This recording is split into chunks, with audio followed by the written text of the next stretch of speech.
NPHC stands for National Pan-Hellenic Council.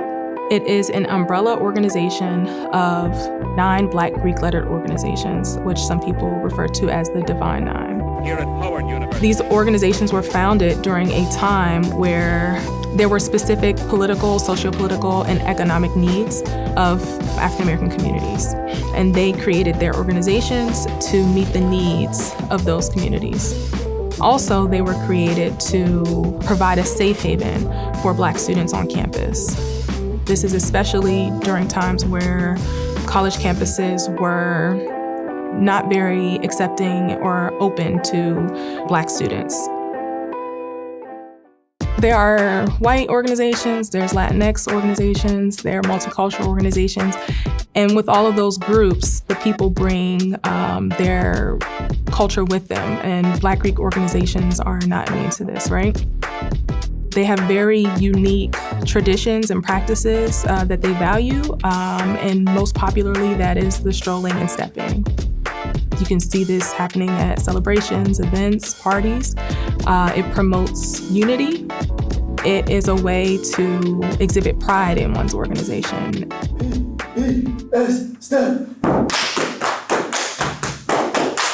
Strolling comes back from the early 90s. It wasn't really initially done when the fraternity first was founded back in 1914, but just during the early 90s, it allowed people to express themselves musically and by dance.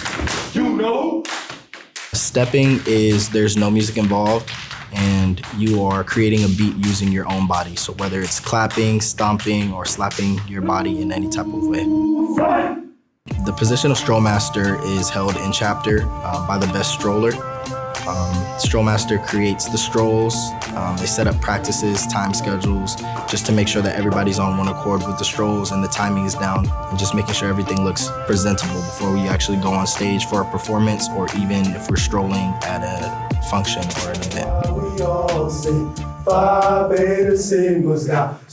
What makes a good stroll? A good stroll is the precision. Another thing that makes the good stroll is the amount of people, I would say, that's involved in it. The more people that you have, the more likely people are to look at you. When I'm strolling with my brothers, it's a great feeling. It's all smiles. It's just a wonderful time. I love dancing. It's one of my favorite hobbies to do.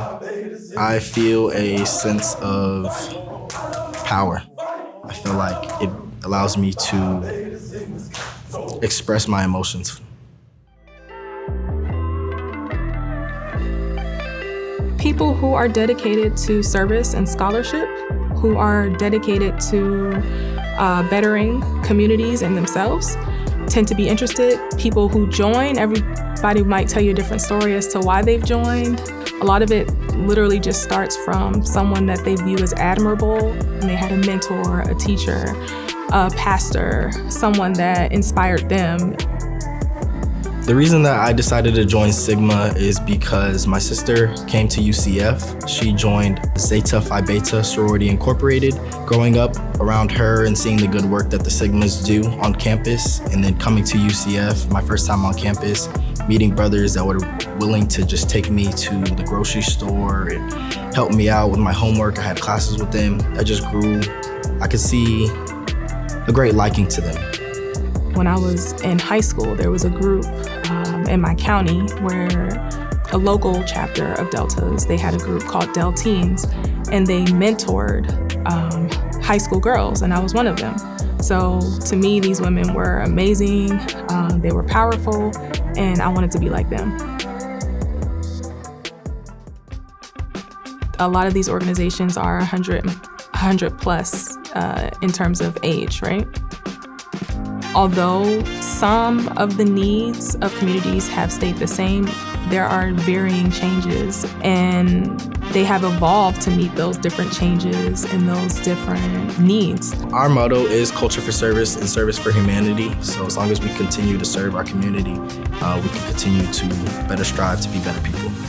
I think that it is important to continue to both look back at history and say, this is what we were founded on, this is what we believe, as well as to look forward and say, here's what we still need and here's how we need to change to meet those needs as well.